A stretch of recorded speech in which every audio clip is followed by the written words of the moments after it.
People think it's fake. People think it's fake. People think it's fake until they see it. Watching theater is like it's something that really it can change someone.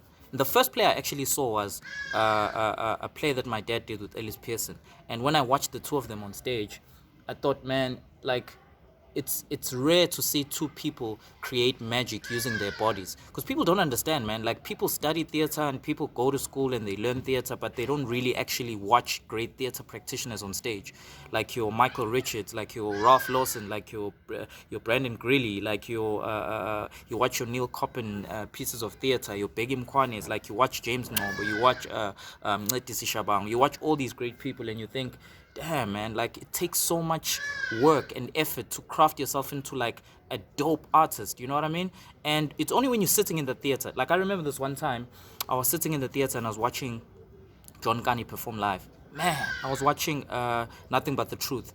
Oh man, Nothing But the Truth was so powerful, because you're sitting like 2 meters away from the guy, and you actually feel the presence in the room change. That's what people don't get about theater. It's really a spiritual experience. Like, to sit like 2 meters away from Andrew Buckland, and you can feel the audience vibrate and change when he creates a specific moment. And for me, it's like I love television, man, but nothing trumps out theater. There's people who do television that want to come back to theater because it's so powerful. But the only people who understand how powerful it is people who've watched powerful theater creators doing their work, And I think that's why I do what I do, man. It's not just about the connection of the audience, but it's like, do you have the IQ to execute those kind of things on stage, right? And I didn't just inherit that IQ because of who my father was, but I was actually naturally drawn to those things, like performing live on stage and being around an audience and making them feel a certain thing. And once you understand the language of theater, when you see two people creating that magic on stage, whether you're watching a Lara Foot play or whether you watch, like, you have to be a fan of the game. Like, if you don't know who Lara Foot is, you're wasting your time as a theater practitioner.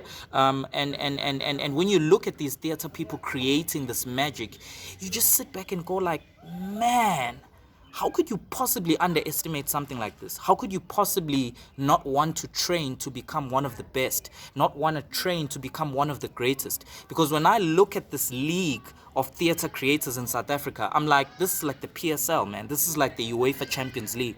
And in order to stay in the UEFA Champions League, you've got to be fit on a certain level. You've got to understand how to use your voice. You've got to understand how to use your technique of transforming from one character to the next. Because the thing about theater is that when people are sitting there and watching you, it's actually you. It's not the camera shots, it's not the editing, it's not the sound, it's you as the magician who is transforming the stage into what you want it to be, and transforming the audience into what you want it to be, and creating that magical moment between you and them, which is the audience.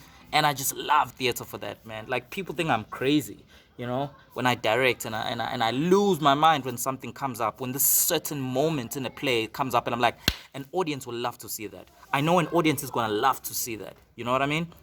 And I don't know, man. Like, these kids that are coming into theater now, I don't feel like they this burn. They've got this burn and drive, to drive themselves into a space where they can become great theater creators. So you got to be a fan of the game. So to anyone who's in theater, man, start studying these people.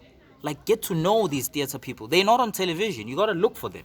You got to go onto the internet and Google these theater creators and look for them. Because the only way to become great is to watch these great theater creators do their thing.